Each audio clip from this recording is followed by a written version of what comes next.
Wow, W-O-W, wow.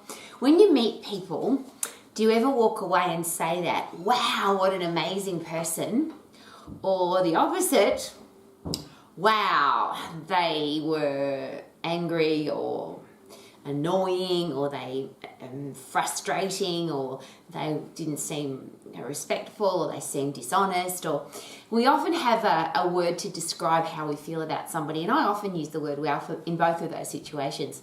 My question is this: if you are in a leadership role, if you are a parent, a teacher, a coach, a boss, a manager, a leader, whether you've got the badge or not, what do people say when they walk away from you? And I'm not asking you that question. It's a really personal question that I ask myself every day because I'm in a leadership role. And what is the reputation I want to have? What's the words that I want people to use to describe me as a person when they walk away from me? And it's a really, it's thought-provoking. It's sometimes very confrontational because in a leadership role, do we have the responsibility to set the example? And I don't even like that particular statement because I would like to live the example, not to tell people what to do and then hope that they go and do it.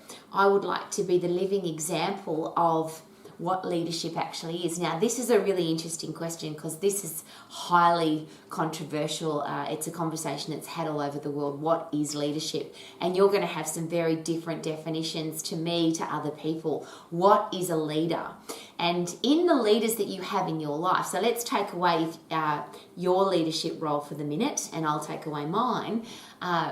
When we look at other people who are in leadership positions, what do we expect of them? And it's a bit controversial at the moment because we live in a world where, for example, politicians are controlling the world. Literally, politicians control pretty much everything that we do. When we can go out, where we can go, what kind of medical intervention we have to have. Obviously, the politicians set the rules of the land. So it's a fairly serious leadership role. So I'll use that particular leadership role as an example. What would you expect of a politician? What would you expect of the leader of a country, whether it's the president or the prime minister or the premier of a state or the king or the prince of whoever's running the country? And I always ask this question because I think it's important for people that are in that kind of role. Why have they chosen that position? And if we've put them there, they've chosen to put themselves up for election, but we put them there. If you live in a democracy, we vote people in. We say, yes, I think that person is a leader and they can run our country. And then I'll go back to my original question, which is, have you ever said this about a politician? Wow, they're doing a great job. Wow, I trust them. Wow, they always tell the truth. Or have you ever said the opposite? Wow, I can't believe they did that. Or wow, that doesn't sound like they're telling the truth. Or wow, they said they were going to do that and they didn't. They told a lie or a fib or whatever you call it. Two half-truths make a full lie, as they say. So what should we be able to expect from the people in a leadership role? What do you expect from people in a leadership role? And then that's when I reverse it back on myself, because it's really easy to say, well, I think politicians should do this, or I think the leaders of an organisation should do this, or I think a coach should be this kind of a person, or a teacher or a parent should be doing this for the people in their life. But I always pull it back on myself and say, okay, what is leadership to you, Rowie? And are you living the example of what you believe leadership to be? So there's the first question. What do you think leadership is? If you've ever looked at other leaders and said, well, I think they're doing the right thing or the wrong thing, you've said, wow, they're an awesome leader, or wow, I didn't think that they were capable of doing that horrible thing. Then should we ask ourselves the question, if we were in a leadership role, or if we are in a leadership role, are we living the example of what we expect that to be? So what is that to you? Now, I'm not asking you to take on my definition of leadership, but as you know, I like to keep everything really simple and really easy to understand. So I've been using this particular definition for a really long time because it's easy to remember, and it also holds me very accountable to my leadership position. So LEAD, lead. Really easy to remember, in relationship to leadership. And this is my acronym for LEAD. And the first one I've already shared very passionately is I think that we should be living the example of whatever we think leadership is, whatever we're telling other people that we are this kind of a leader, then are we living the example of that? And that's when if I question myself and then I question politicians or bosses or managers or owners of organisations or anybody in a leadership role, whatever they're telling me, I then ask myself, are they living the example of that? Whatever I'm telling the world leadership is, am I living the example of that? Not telling people, not preaching at people. And there's a lot of politicians who talk about being kind and being nice and treating people with respect and all of that. Well, are they living that example? If I tell somebody that I'm a certain person, am I living that example? So that's a really easy one. The first part of lead is, am I living the example? The next one's a little bit harder because for me it stands for excellence. So not only am I living the example of what I'm telling people I am, but am I doing that at an excellent level? Not average, not ordinary, not bad, but am I living excellence? And this is where I always bring, for a start, health and fitness into it. And of course I do that because I'm an exercise professional and have been all of my life.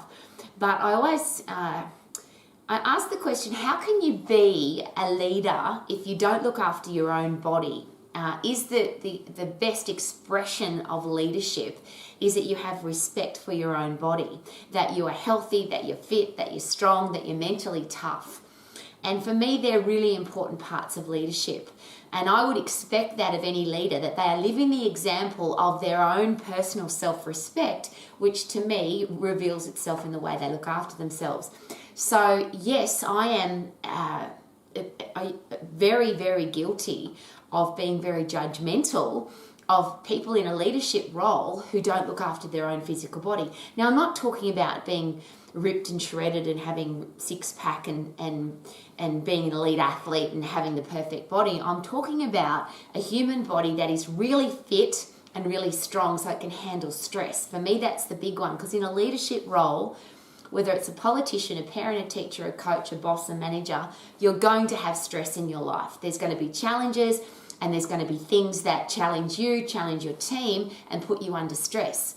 And if you're not fit and you're not strong, how on earth are you going to handle stress? That's always my big question.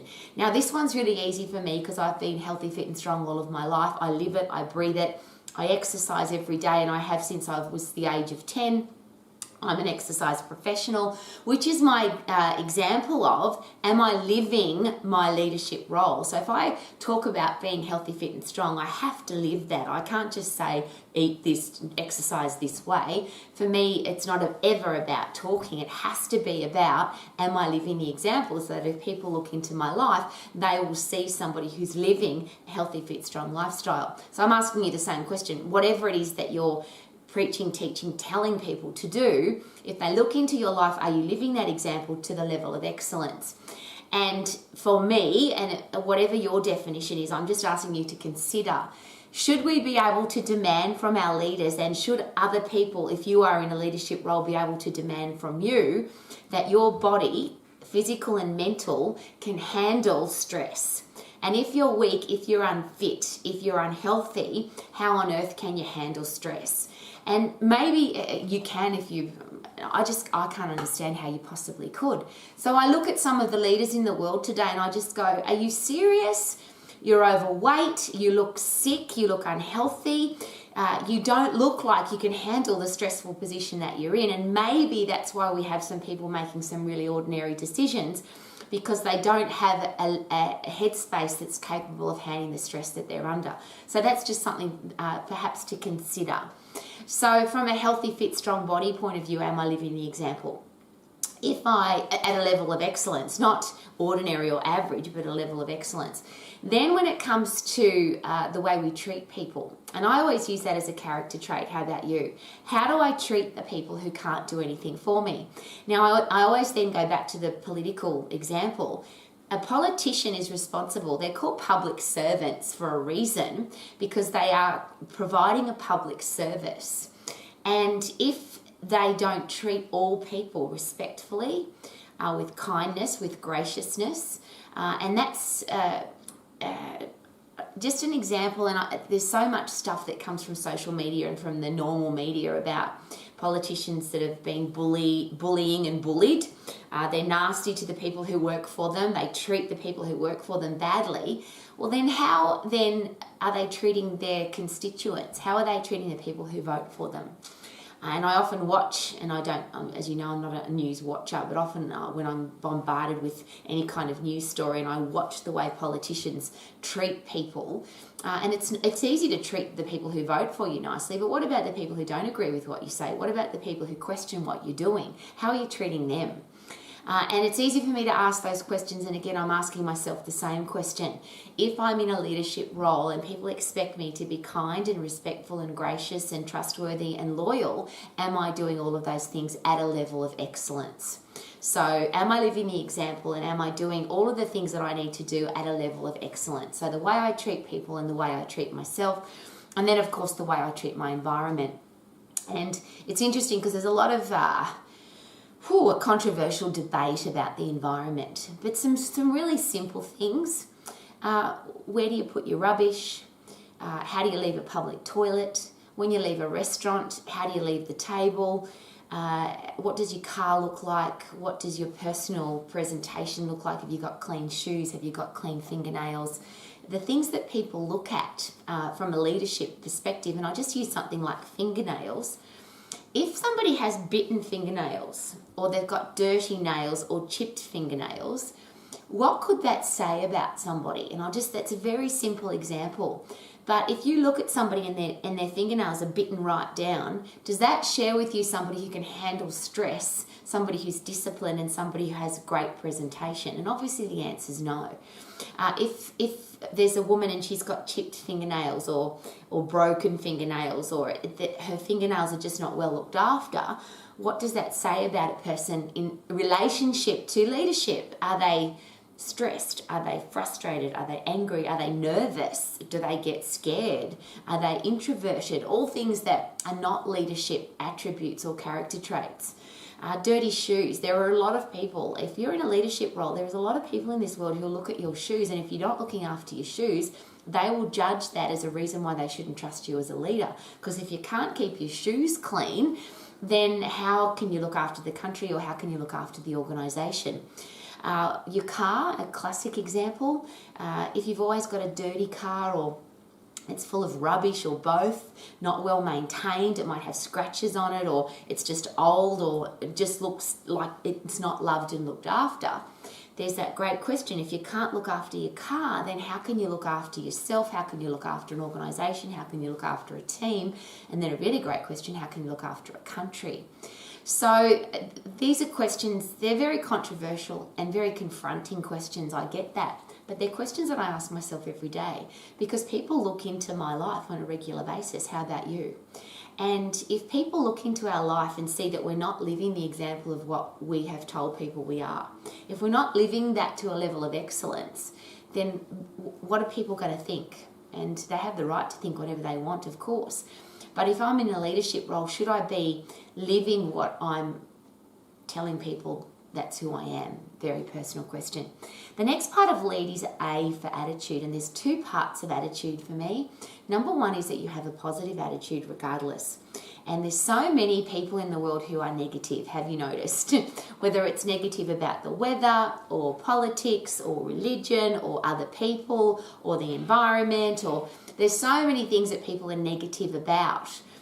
In a leadership role, do we have a responsibility to have a positive attitude, to have the ability to turn every negative into a positive, to turn every negative comment into a positive, to turn every negative experience into a positive experience? And I share that because it's something I get accused of on a regular basis, and I'm really proud of being accused of. I'm very capable of turning a negative into a positive. And I love living my life that way, because it means that whatever happens, it can't affect me, because I'm capable of turning that negative into a positive. But have you ever noticed in a big group of people, or in a team, or in an office situation, or even if you've watched movies where there's a whole heap of terrible things happening, but there's one person or two people in the group, and there's two parts. One is that they're a leader and they can turn it into a positive, or that person that can make people laugh. And I think that helping people to be able to not just see the positive, but to turn it into something humorous, because obviously when you're laughing, you're clearing out all those negative stress hormones, you're clearing out the cortisol, and you're creating now a positive headspace, serotonin, dopamine after we laugh, which means we can think more clearly. So then the second part of attitude is one is positive, and then one is never give up. So do you have the capability of turning every negative into a positive? And then do you have an attitude of, I will never give up? And again, there's so many people in the world that if they come across one challenge, half a challenge, they give up, they stop. It's all too hard, it's too hot, it's too cold, I'm too busy, I'm stressed. It's impossible to do that. Well, an attitude of a leader for me is somebody who looks at an impossible situation and says, how can we? Not we can't, but how can we? And is it possible that if you ask that question, that your brain will think differently? If I say I can't, I actually can't, because I've told myself that I can't. My own brain's not going to go against my own brain. But if I say, how can I? I'm asking it not just a different question, but I'm putting a different chemical reaction inside my brain, because my brain, my subconscious brain will do whatever my conscious brain asks it to do. My conscious brain is the thing that makes the decision. The subconscious brain backs up my decision and gives me as many solutions as possible. So if I ask the question, how can I? Somebody told me that's impossible, but I believe that it is possible. I just have to work out how. Then my brain starts to think differently. Now, in a leadership role, if you do that and then you get other people to do that, so other people are saying, oh, I can't do it, it's impossible, it won't work, we can't do it, and you're the person that says, well, hey, stop, how about we think about it this way? Rather than it's impossible, we can't do it, how about we think, what if we can, and then how can we? Let's brainstorm how can we, not talk about why we can't. So the two parts of attitude is the positive attitude to turn everything negative into a positive, and then never give up. Even if it seems impossible, everybody else says it can't be done, it's challenging, it seems stressful, we're under pressure, what are we going to do to make sure that we can turn this negative into a positive and then our impossible into a possible, because we've got a never give up attitude. And I always use that quote and I love it, which is, this is our mountain, and you'll see us waving from the top or dead on the side, but we're not coming back, we'll do it or die. Well, to me, that's the ultimate leadership expression of never give up attitude. We've got a mission to achieve and we're going to do it or die. You will see us achieving our goal or we'll die, but there's nothing else, there's no other option. And of course, as I always ask, is it possible that the world will get out of your way if you have that kind of an attitude? So the last part of lead, so first part is living the example, E is for at a level of excellence, A is the two parts of attitude, which is positive attitude and never give up attitude. And then of course that word, which is my favourite word, discipline. Doing what you should do, when you should do it, even if you don't feel like it. And could that be the ultimate attribute for any leader, for any person, for any parent, for any teacher, for any coach, for any boss, for anybody in a leadership role, is that you know what you should do. And every leader should know this is what we need to be doing. Or you've done the research to find out this is what we need to be doing. Then it's the when should we do it? Well, obviously procrastination is not part of a leadership. Leaders don't procrastinate. They're decisive. They make decisions. So this is what we're going to do and this is when we're going to do it. So they're very direct, important decisions. Yes, we're going to do this and this is when we're going to do it. But the discipline part is even if we don't feel like it. And of course, as a leader, even if you're tired or stressed or hungry or angry or frustrated or it's hot or it's cold, you do it anyway. But the ability to get other people to do it if they don't feel like it, could that be a great leadership attribute? So you've got a team of people who don't feel like training, but you get them to train anyway. You've got a team of people who don't feel like putting the effort in to make this thing happen, but you can motivate and inspire them to do it. Could that be a great leadership attribute? So I'll go back to the beginning. What makes you say wow about a human being? What are the attributes that you appreciate? Do you have them in yourself? So if you are in any kind of leadership role, it's very easy to say, well, those people don't have it, or they don't have it and I wish they had it. I can criticize them or I can be the person that lives the example. And then if you look at LEAD, am I living the example of what I expect of a leader? Am I living that to a level of excellence? Do I have a never give up attitude and a positive attitude? And do I live with discipline every day? I know what to do, when to do it, and I do it even if I don't feel like it. And then the confrontational question, should we be able to demand that about the leaders in our life? If somebody set themselves up as a politician and they're leading the country, so they're the president or the premier of a state or the prime minister of a country or the prince or the king of a country, the princess or the queen of a country, should we be able to expect that kind of leadership from them? And I'll go back again to this physical thing. We can say, I wish people didn't judge us by the way we look. But we do. We all judge other people by the way they look. Everybody judges us by the way we look. And just as an interesting defense of that, when somebody meets us for the first time, they actually don't have anything else to go on. They don't know us. They don't know whether we're a bad person or a good person, whether we're lazy or disciplined. They don't know whether we're grumpy or happy. They don't know anything about us. All they can judge us on initially is the way we look. So are we living the example of a healthy, fit, strong human being? Have we got good posture? Are we well presented? Do we have an attitude on our face that says, I want to be here? I often watch politicians on film clips and they just look either miserable, angry, or they don't want to be there. And I would love for my politicians to be really positive, happy people who are excited about running the country or running the state. And I keep using politicians as an example because at the moment in the world, they are the people with the power. The politicians are really controlling what we do. And I think as a democracy, we do the voting as the human race. If we live in a democracy, we vote for people. And if we don't like who's running the country, should we look for the attributes that we admire and we respect and vote those attributes? It's easy to say, well, I was brought up to vote this way and my parents voted this way, so I'm going to continue voting this way. But would it be responsible in a democracy to have a look at what the politicians are doing and how they live their life? And are they living the example of what they're talking about? Are they living that at a level of excellence? Do they have a never give up positive attitude? And that's a really interesting one with politicians because they often talk negative and they often talk doom and gloom. Wouldn't it be nice to have a politician that was positive and looked for the solutions rather than continually talks about the challenges and the problems? And then are they disciplined? And then that's where I always go back to, your appearance will share with the world whether or not you're disciplined. From your fingernails to your shoes to the way you look after your physical well-being, could that be a reflection, a revelation of the person that we really are? And if you are in a leadership role, and again, I'm not asking you, I ask myself this every day, before you leave your house, do you look like a person who deserves to be followed? A person who deserves to be believed? The way you dress, the way you hold yourself, the look on your face, the way you live your life, the way you present yourself to the world, is that representative of what you believe leadership should be, could be, what you're sharing with the world? And when then people are they come in contact with you, they're going to judge you by appearance to start with. But when they walk away, they're going to say, and that what might not be my word of wow, but they're going to say something about you. Is it going to be positive? Wow, that was it.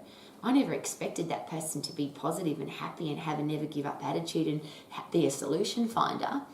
Or are they going to say, wow, I thought that politicians or leaders or bosses or teachers or parents were supposed to be positive, happy people who could find solutions, and that person was just a negative person. Really personal, confrontational, tough questions to answer. But if you are in a leadership role or you do want to be in a leadership role, should we lead? Live the example of excellence with a positive attitude that's a never give up attitude and live with discipline. Could they be some really good questions to ask?